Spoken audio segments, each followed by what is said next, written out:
All right, guys. So picking up where we left off. So we just started to take a look at a 95% confidence interval. We were doing this for a sample size of 5.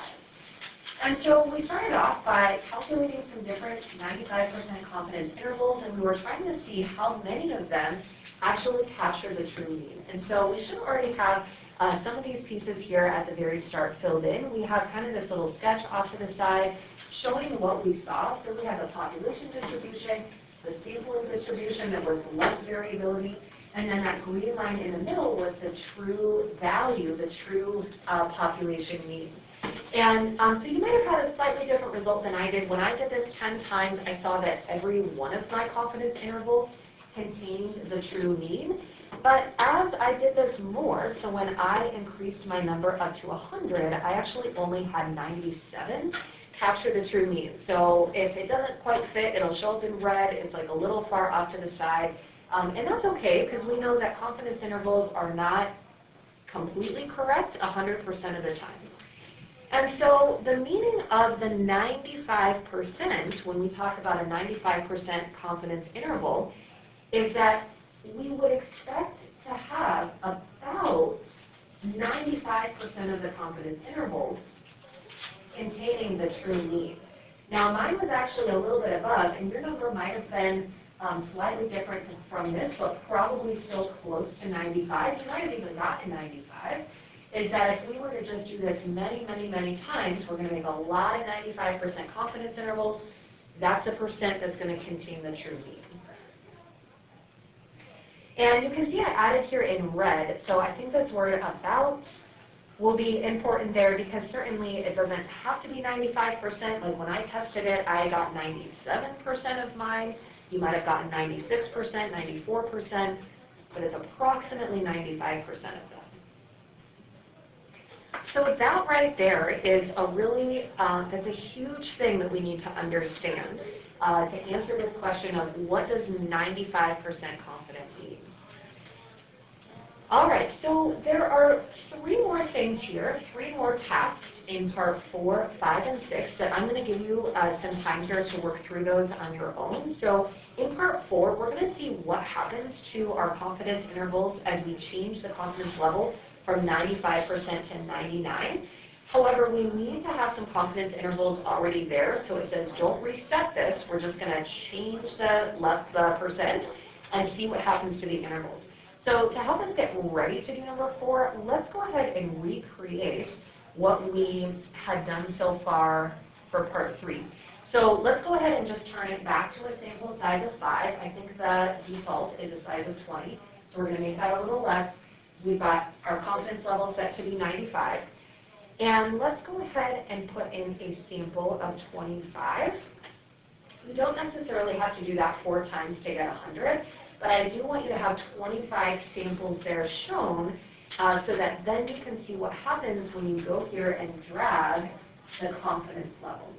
So that is going to be your starting point there for part 4. And you can go ahead and answer that question there on your paper, and then it will have you reset everything for part 5.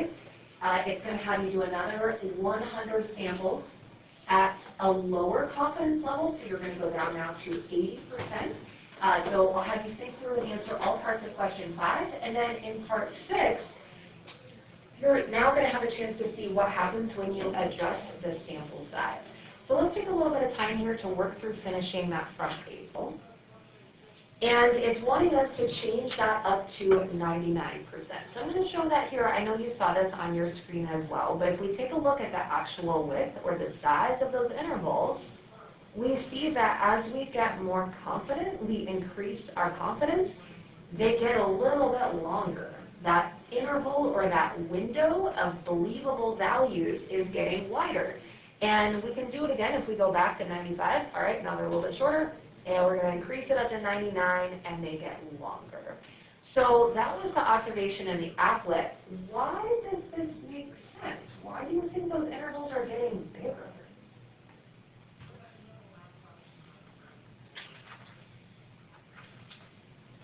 Allie, would you share out what you were thinking? I was listening a little to your group earlier. Yeah, sure.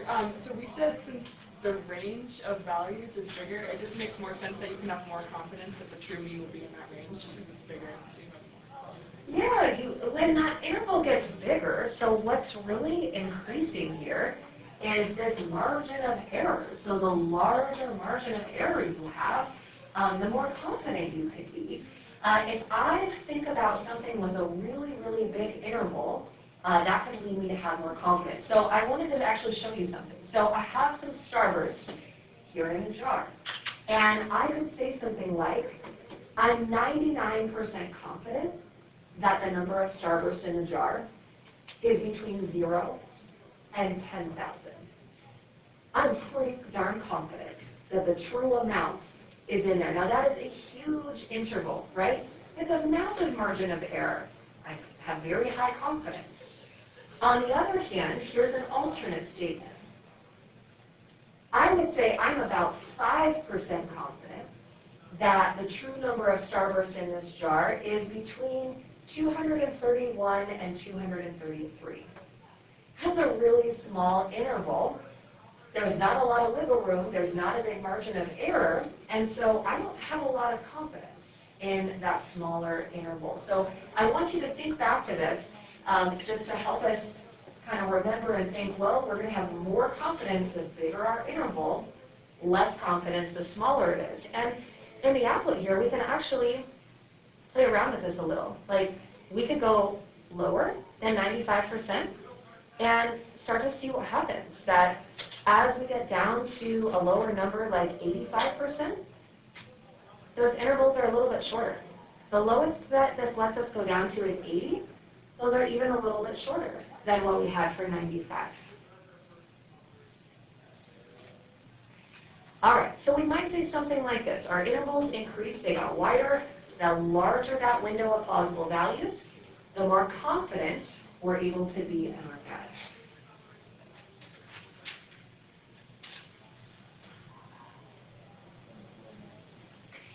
And let's just add a little note off to the side here about this, about what happens when we increase that confidence level. So if you guys have that different color pen nearby that you want to go ahead and grab so that this will stand out a little bit, what we can kind of summarize this as is to say that when we increase our confidence percent, our confidence level, it's going to increase the width of our interval. Or another way to think of that is that it's going to increase that margin of error. So as that margin of error gets bigger, the whole interval is wider, and that'll allow us to be more and more confident.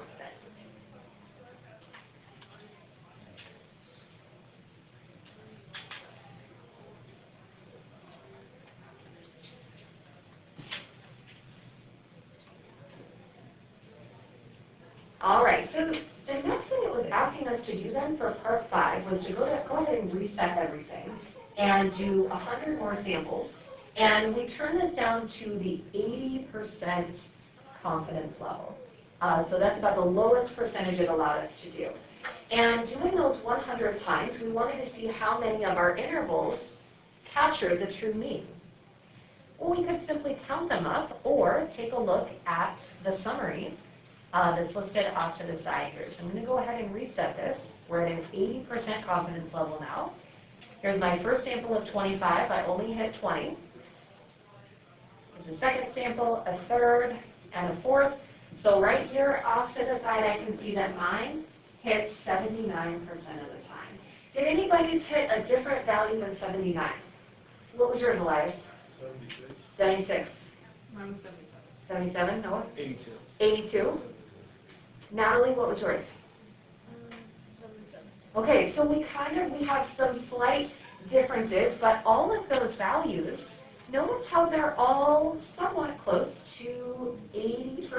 So we have some that were a little below 80%. Some people got results that were a little above 80%. Well, that makes sense because this is an 80% confidence level. And so the meaning of the confidence level here is that if we were to do this 100 times, or however many we make, if we make a lot of these intervals, we would expect about 80% of them to contain the true population mean.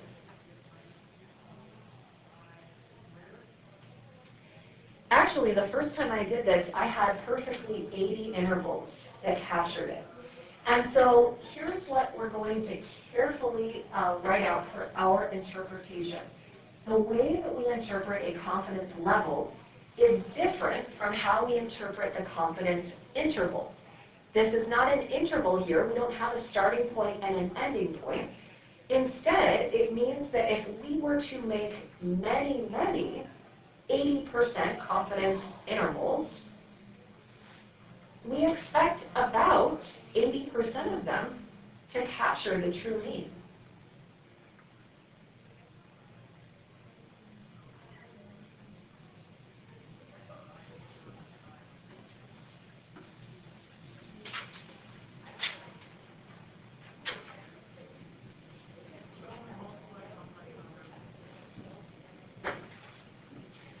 And that makes sense with what we talked about earlier at the start. When we had a 95% confidence level, we saw that it was about 95% of the intervals that captured the true mean.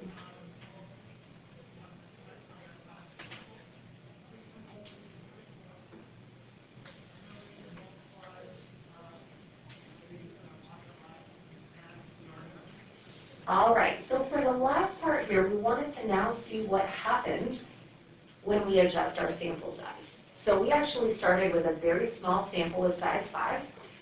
We are going to start by changing the sample size up to 50, and then we're going to change it up to 250.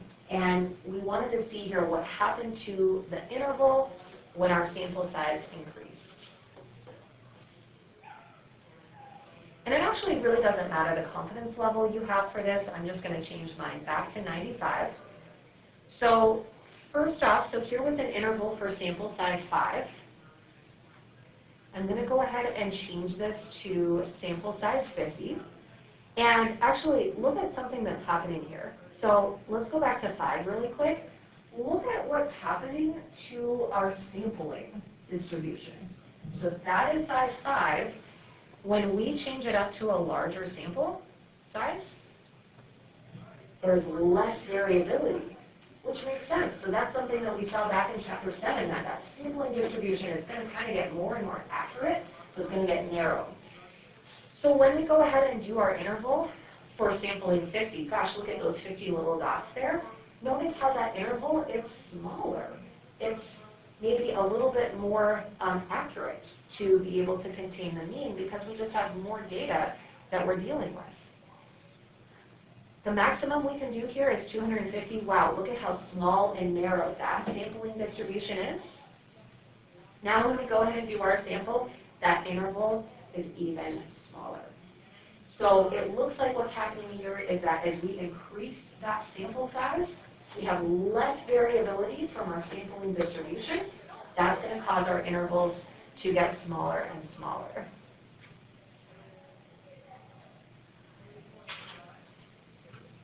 All right, so over here on our notes, I just said that the interval got smaller because as sample size increases, we get less variability, smaller standard deviation. If you think back to those standard deviation formulas we did back in the last unit, think about dividing by the square root of n.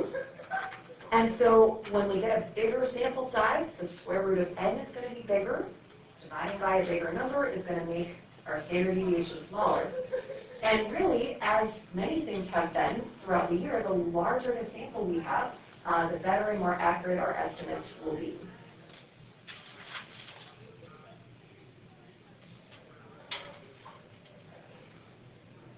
All right, so let's write off to the side here. If you have that different color again, just a little note about sample size. When we increase the sample size, the width of the interval is going to decrease. It's just going to get smaller or more narrow.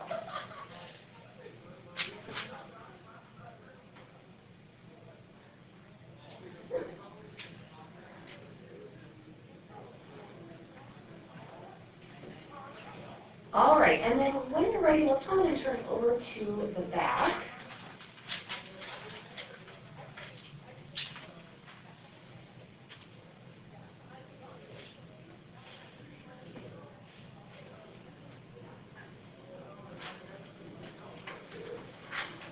All right, and we have 3 learning targets here for today. So we're going to see if we can summarize all of this here in our important ideas.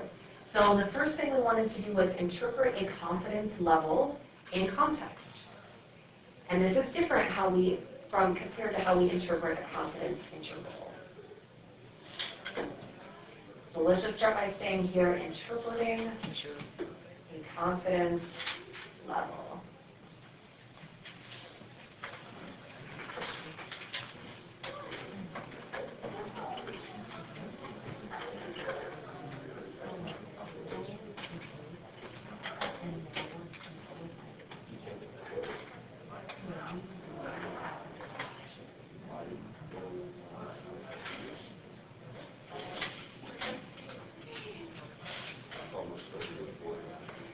All right, so when we're interpreting a confidence level, all right, so this sentence now will sound a little familiar. We've done it a couple of times now already. So it's going to go something like this. If we make many blank percent confidence intervals,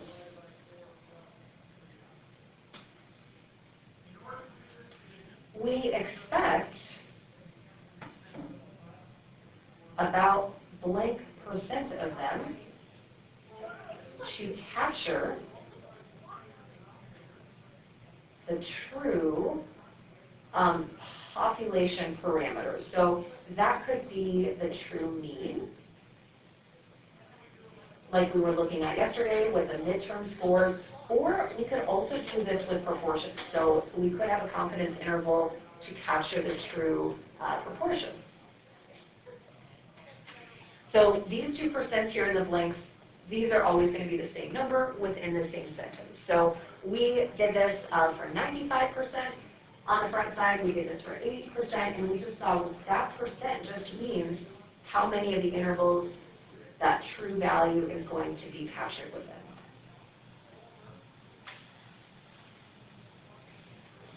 All right, second learning target up here. So this is more about the width or the size of the interval. So we wanted to see how sample size and also confidence level affected the margin of error. Whatever's happening with the margin of error, that's what's going to cause a change in the width or the size of the interval.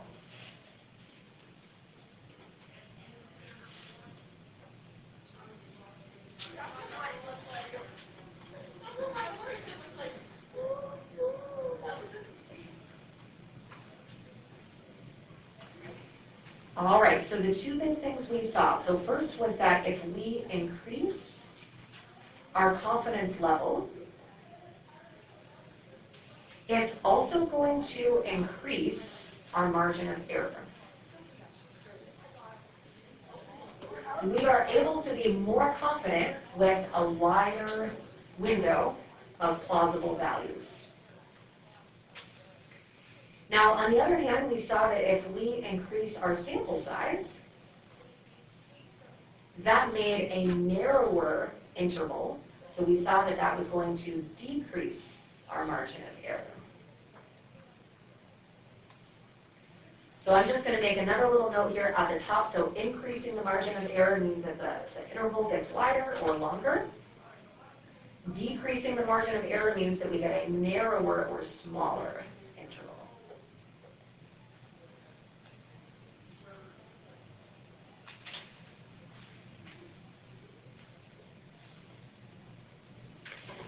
All right, let's take a look at our last learning target. So we haven't talked about this one yet today, but it says here that we want to explain how practical issues like non-response, under-coverage, response bias, these are those type of sampling method errors, how that can affect the interpretation of a confidence interval. So here's the main thing we need to know. That margin of error never accounts for bias.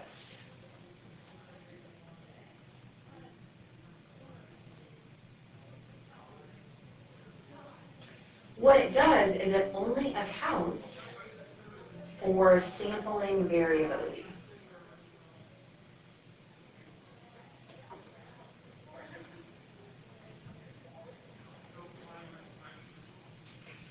So that sampling variability variability just means that every SRS, every little random sample we take, may be slightly different from the other.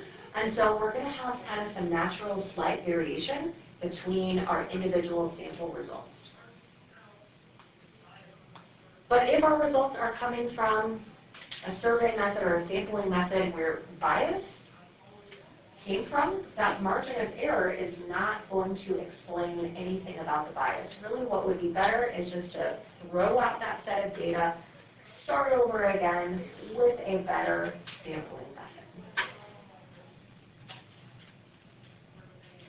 All right, so let's maybe just make another little note off to the side here. It was up on the board, but let's put it here. So that bias could be like non-response, under coverage, or response bias.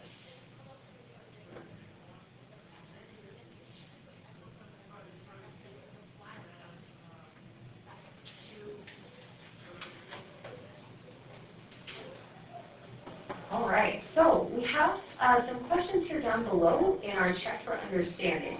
And I'm going to give you guys a few minutes here to go ahead and read through the scenario. There are 4 pieces that you're going to be answering that will kind of help to incorporate and summarize some of the big ideas that we've talked about today. All right, so our big question that we're thinking about now, this is technically starting into 8.2, is we want to know in what way the Hershey Kiss will land. So when you toss a Hershey Kiss up in the air, sometimes it's going to land flat and sometimes it lands on its side.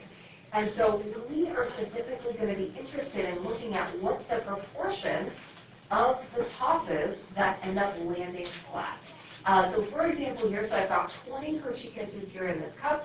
I'm going to toss them up in the air, and sure enough, some of them are landing flat, some of them are landing on the side. So this is what we're going to be exploring today. So it says each group here is going to select a random sample of 50 Hershey Kisses. We're actually going to do 20. So if you want to cross out that 50 and change it to 20, we're going to go ahead and grab that and bring it back to your desk. When you do that with your group, you're going to go ahead and toss the 50 kisses. You can try to do this on your table desk area. You can do it on the floor. And you're going to calculate the proportion that landed flat. So like on mine, I'm just going to go through. I would just simply count how many were flat. And we want to write that as a proportion that would be over 20 because there's 20 Hershey Kisses here in the cup. And for today, we're going to have P hat, so that's coming from a sample. The P hat is going to be the proportion of kisses that land flat from our sample of 20. So let's go ahead and try this out. If you guys want to send one person from your group here, I've got 7 cups up there on my desk, and then the last group will go ahead and just gather these on the floor so that you can bring them back to your table. And we're going to go ahead and collect their data.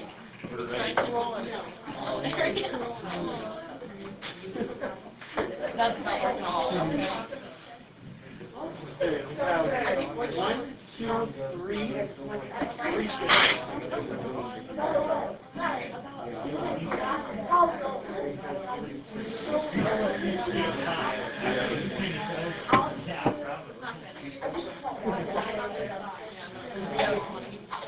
Is there still a group that needs one?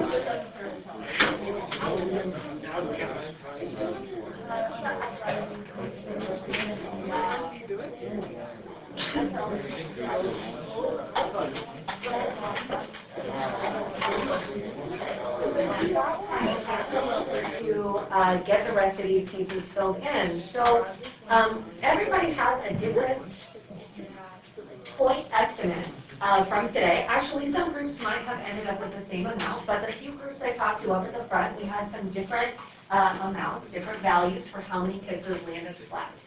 So one group got 7 that landed flat out of 20. However many you got out of 20 is what you're going to write down for your point estimate. So everybody here in the room, at least all the different groups, we're going to have a few different answers here for number 1. Now let's go ahead and turn that into a decimal. So let's go ahead and divide your value by 20. So for example, mine here, when I divide that out, it ends up being 0.35.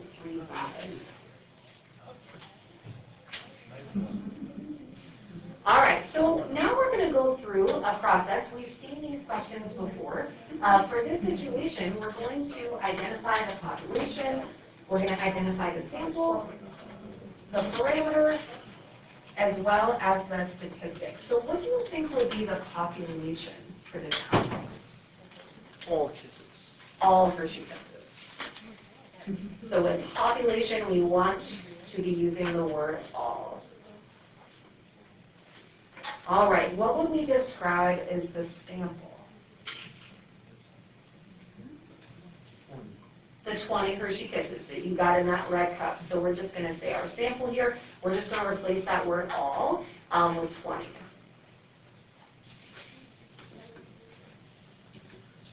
The 20 Hershey Kisses in our sample.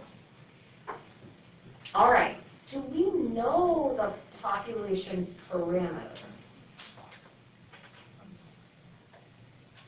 Do we know the true proportion of all Hershey Kisses that would land flat? We don't. We don't know this, and so I'm just going to put a question mark here, but to describe what that would be in our context, our parameter here would be our true proportion of all Hershey Kisses that land flat.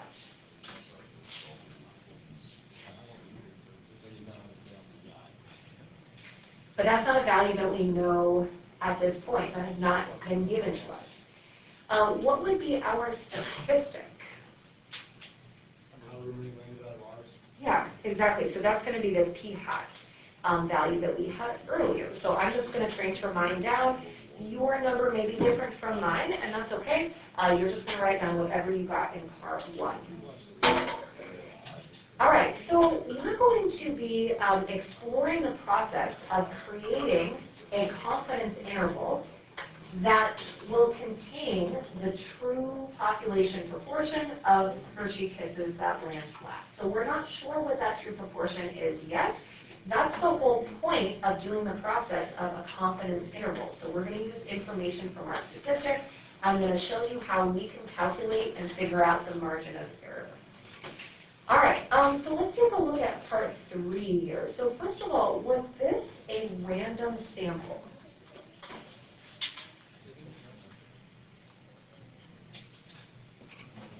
I'll say yeah.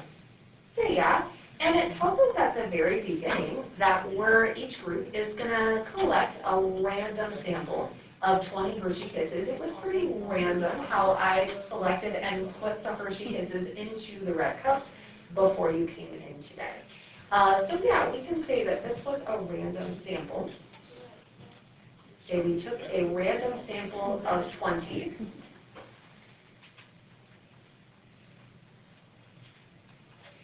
And the reason that this is important, so this goes back to some things that we talked about all the way back in chapter 4.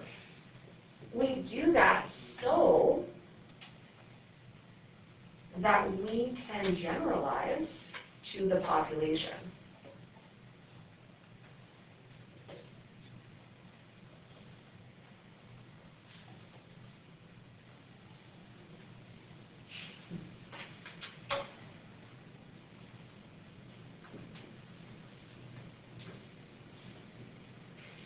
So when we are constructing confidence intervals, there are some conditions that we have to meet. And if you have that different color close by, I want you to grab that. This random sample is condition number 1.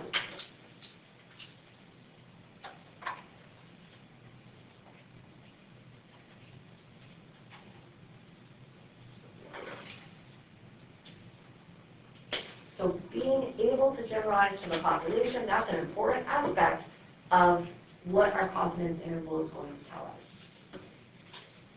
Okay, for part 4, I want you to look on your chapter 7 review sheet chart. And it says here, what is the formula for calculating the standard deviation of the sampling distribution of p-hat? So I want you to go ahead and look on your chart. If you don't have yours, look on someone else's chart that's in your group. You can work together if you need to. And I want you to go ahead and copy that formula down.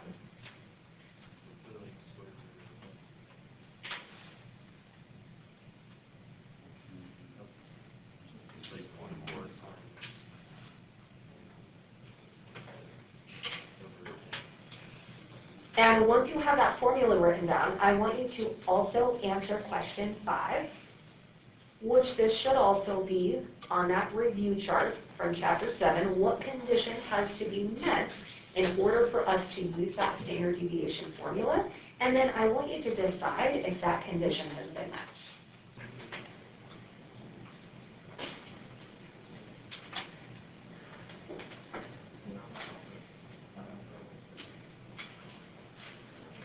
All right, so copying this from our chart, our standard deviation formula for our sampling distribution of p hat was this one here that has the big, huge square root. Our numerator is p multiplied by 1 minus p, all divided by n. What was the condition that had to be met in order to use that formula? Go ahead, Noah. The 10%. The 10% condition. So that's kind of this little note that we have right underneath both of our standard deviation formulas on that chart. We have to meet this 10% condition. So do you all think this condition has been met? Yeah. With what we've done today? Yeah? Okay. You guys are like, oh yeah, definitely. So, whoops, we didn't have 50. I keep forgetting. We had 20. Yeah, so our 20 Hershey Kisses in our sample is certainly less than or equal to 1/10 of all Hershey Kisses.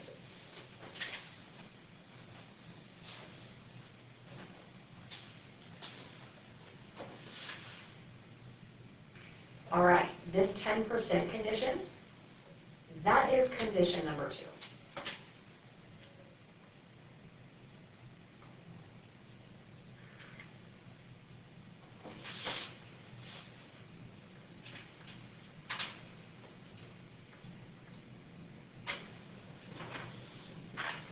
All right, so now we're going to move forward and take a look at part 6. We don't know that actual value of p yet.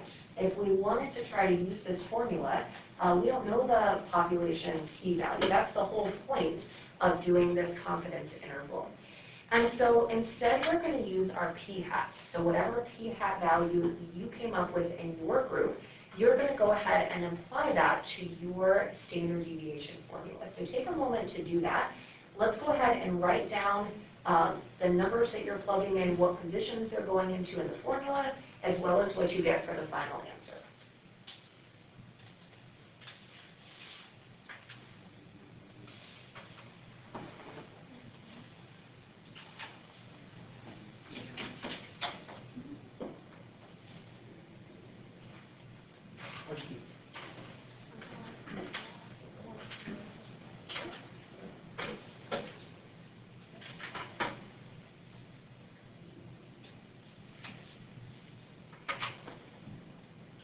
And my numbers might look slightly different from yours, but I'm going to use that 0.35.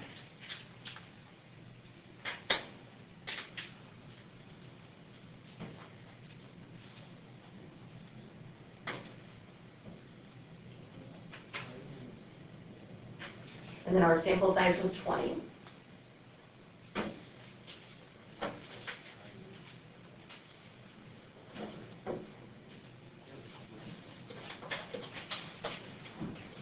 All right, so mine ends up being 0.11. So here's the thing about the calculation that we just did with that formula.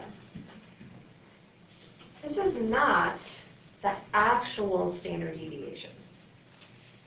Because we didn't actually use p, this is our best guess.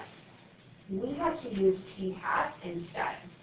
And so we're actually going to give a different name to this calculation that we've just done. We're going to call this the standard error of p-hat.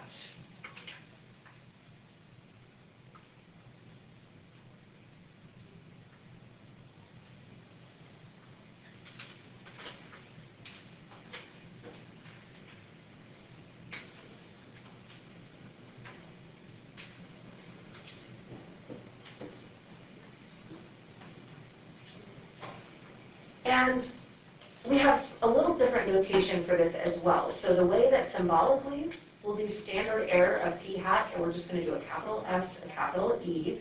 We're going to do a little subscript of p-hat down below. And we're actually going to write out a formula here that we're going to use for this situation. It looks really similar to our standard deviation formula from earlier, But instead of using P, since we don't know that value, we're going to write a new version of this formula using p hat. So because we don't know the true value of p, this is just going to be our best guess.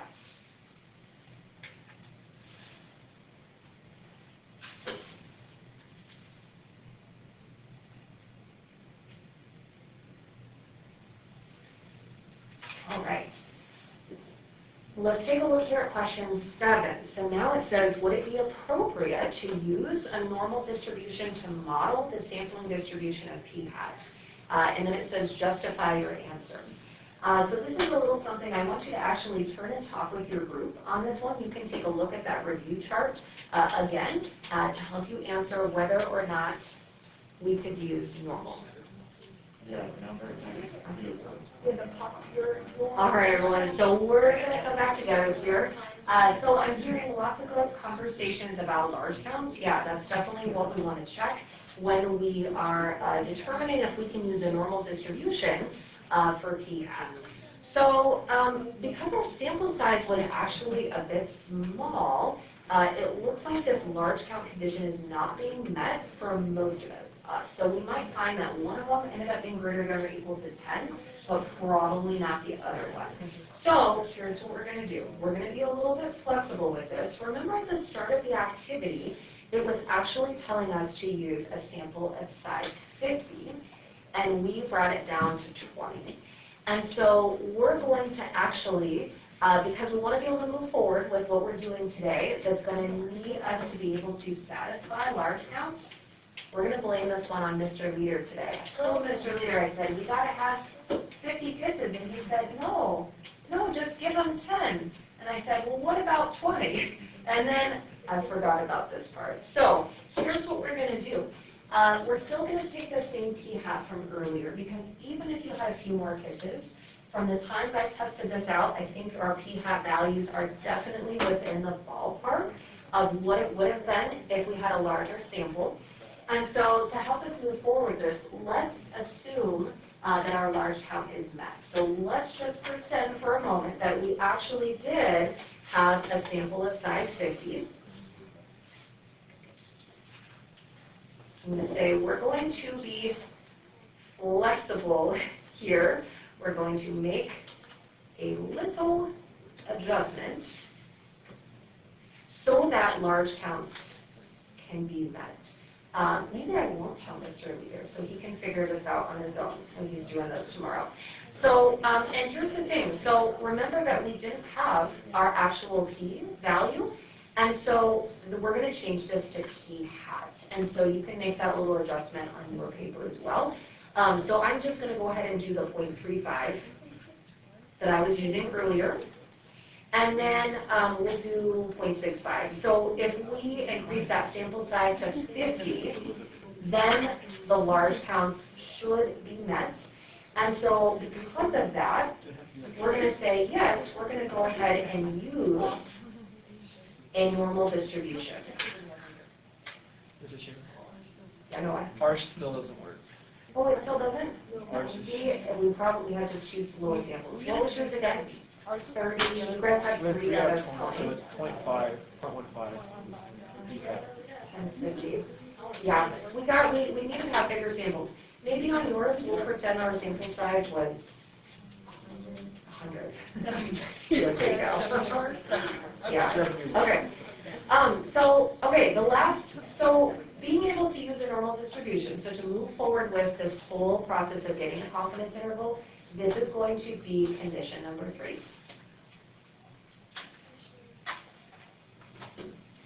So these are the 3 things that we're going to do and check that we have done a random sample, that it satisfies the 10% condition, and in this case, because it's a proportion, proportions are the only time we use large counts, right? We would never do this if we're talking about means, but this is a proportion today, and so it also has to be normal. All right, so those are our 3 conditions.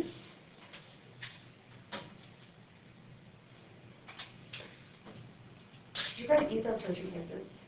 we can't quite do it again. Are there any cookie kisses left? Hold on. I'm just thinking ahead, let me count how many we have here. Because I'm thinking ahead to where we kind of want to go with this for Friday.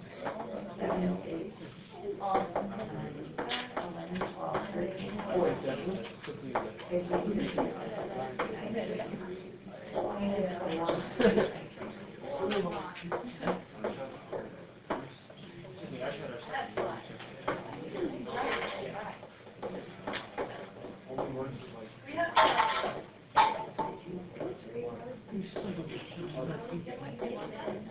yeah, you have to be here. Okay, so let me tell you my idea. How many groups do we have? You have 8? Okay, so I think what's going to make this better for Friday, and we can even do some of this at the start of Friday if we need to. We have like 5 minutes, so we're about done. But for what we're going to do Friday, I think we're going to redo our p-hat. And it's not a huge deal. We're going to redo this number right here. Not a big deal. Easy to calculate. And this is going to be better for the confidence intervals, and we're going to actually construct. So we just have one thing of 50 up here. Let's see if we can get a couple of groups done. I'll save these for Friday. And we're just going to recollect our data from the very start. So let's just start with this group right over here, and you guys can toss them in the front. So if you guys just want to come on up here, go ahead and toss them. Count how many you have out of 50. We're going to share that bowl of 50. We're just going to move around the room, and this is going to be a little bit better for where we're going to go Friday. But other than that, that's all we have for today. Save the Hershey Kiss paper. We're going to try to get a couple of groups with new data collected before we leave.